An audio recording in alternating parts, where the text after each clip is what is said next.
sevmiyoruz. Birbirlerine müdahale etmedikleri sürece ülkemizi yüceltmesini gönülden arzu ediyor. Şu anda ekranları başında izleyen aziz millet. Tüm siyasi partiler de seçim sisteminin değişmesi gerektiğini ifade ettiler ve ediyor. Bilmeyenlerimiz var, bilmeyenlerimiz var. Biz 2002 seçimlerine girerken bu sistem uygulanıyor.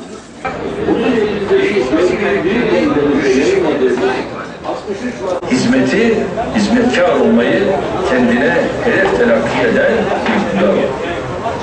En başından itibaren herkesin birlikte yaşayacağı, bir arada ve birbirine hoşgörü içinde yaşayacağı bir ülke inşa etmenin mücadelesini arzu edeceğiz.